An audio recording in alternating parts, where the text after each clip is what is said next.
Graça e paz, meus amigos. Deus abençoe a vida de vocês. Anade Teens, obrigado, meu amigo. Jonathan, obrigado pelo convite, obrigado pela lembrança. Obrigado por estar aqui com vocês, compartilhando a palavra de Deus, que é maravilhosa. Muito obrigado. Eu quero parabenizar você, Jonathan, pelo trabalho excelente, o trabalho extraordinário que você tem feito com essa garotada, com essa galera toda aí. Tem acompanhado alguns vídeos, aqueles pequenininhos hoje estão grandinhos, pregando, falando.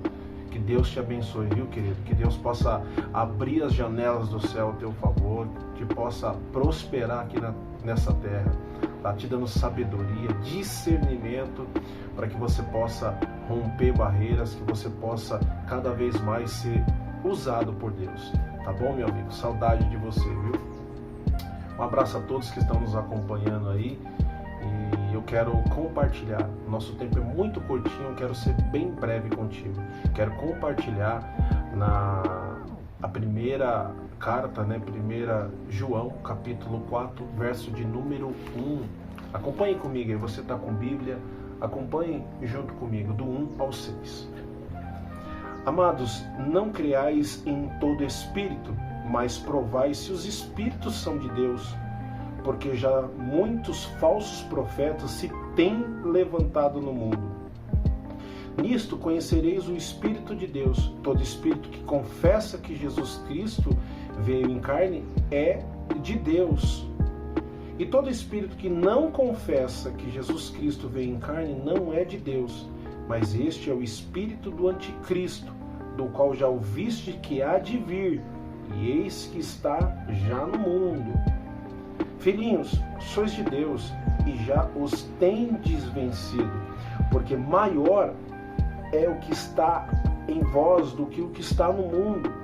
Do mundo são, por isso falam do mundo, e o mundo os ouve. Olha o 6. Nós somos de Deus, aquele que conhece a Deus ouve-nos, aquele que não é de Deus não nos ouve. Nisto conhecemos nós o espírito da verdade e o espírito do erro. Glória a Deus. Queridos, é um texto bem difícil de explicar, precisaria de mais tempo, mas eu só quero deixar algo aqui no teu coração para que você possa meditar, né? Quando o apóstolo João escreve essa carta, que ele está em Efésio, ele escreve essa carta para o povo que estava ali pregando falsas doutrinas, ou seja, pregando coisas que não era verdadeiramente de Deus, o evangelho genuíno, a palavra da verdade. E aí ele coloca aqui no verso de número 1, ele fala: amados, não creais em todo espírito, ou seja, não crê em tudo que você ouve, mas primeiro provai se os espíritos são de Deus, porque já existem muitos falsos profetas. Ele está dizendo, cara, os caras estão contando um monte de mentiras, os caras estão falando coisas que não provêm de Deus. Então vocês precisam provar se isso mesmo que eles estão falando verdadeiramente é de Deus. Isso é uma coisa que todo cristão deve ter, o discernimento do Espírito. É saber aquilo que é de Deus e aquilo que não é de Deus. Porque nós sabemos que coisas estão acontecendo no nosso mundo, palavras têm sido distorcidas, né? Como diz aqui no verso de número 3, sobre o anticristo já está aqui no mundo, então ele está fazendo coisas para levar mais as pessoas para ele, pregando uma falsa doutrina, pregando coisas que não é verdadeiro. Mas a gente precisa, a Bíblia também aqui neste texto vem nos dizer que Ele habita em nós, o Espírito Santo habita em nós. E quando o Espírito Santo habita em nós, nós temos a verdade, nós temos a clareza, nós sabemos aquilo que verdadeiramente é real ou não. Porque o Espírito Santo, ele nos ajuda. E para nós termos cada vez mais o discernimento do Espírito, nós precisamos ter uma vida de oração, uma vida de leitura da palavra, uma vida de obediência, uma vida de consagração, fugir do pecado. Por isso que com esses princípios, né? Esses princípios da leitura, da oração, princípio de ter uma vida baseada naquilo que Deus ele almeja para nós, nós vamos ter o discernimento do Espírito. Aí nós sabemos aquilo que é verdade ou aquilo que não é. Então, eu falo isso para você, queridos, galera NAD que está nos ouvindo aí, você precisa, para ter o discernimento de Espírito, você precisa ter uma vida de oração.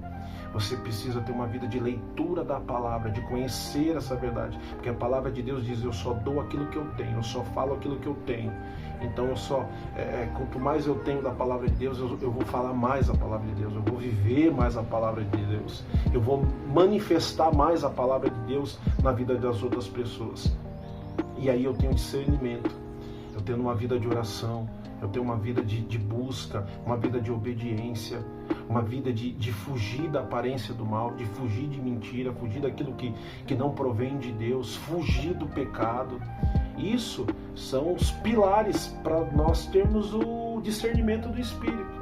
Porque o dia mal vem, as coisas erradas nos aparecem, mas nós só vamos combater com a palavra, tendo uma vida de santidade, uma vida de oração.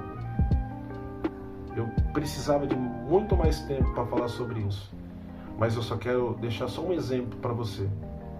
Você conhece, se eu colocar uma nota falsa de R$10 aqui, você tem essa sensibilidade de perceber que ela é falsa. Mas por que você conhece e você sabe que ela é falsa? Porque você conhece a verdadeira. Eu não consigo combater a mentira sem conhecer a verdade. A verdade ela precisa estar em mim. A verdade precisa estar em você para que nós possamos combater, né? E quando essa verdade vem, quando eu tenho uma vida de oração, quando eu tenho uma vida de leitura da palavra, de obediência, quando eu tenho uma vida que eu me afasto da aparência do mal, eu fujo da aparência do mal, sabe aquelas rodinhas, coisas que não provém, sabe aqueles vídeos, sabe aquelas conversas que não tem nada a ver, eu tenho que sempre fugir disso, né? Sempre fugir disso e me encher com a palavra de Deus, me encher com as coisas do Senhor. Aí eu vou ter o discernimento, aí eu vou saber o que realmente é de Deus. Aí eu não vou ser enganado, eu não vou ser enganado por qualquer sã doutrina ou qualquer coisa que vão falar. Sabe por quê? Porque no verso 4 aqui ele diz que Ele habita em nós, o Espírito Santo habita em você, querido. Então você consegue, é só se esforçar que você consegue, tá bom? Um beijo no teu coração, essa foi a palavra. Eu tenho um tempo muito curto aqui, mas que Deus abençoe. Qualquer hora a gente se vê por aí, viu? Um beijo no coração. Para aqueles que são mais antigos na igreja, vão lembrar disso aqui. Um forte abraço. Deus abençoe.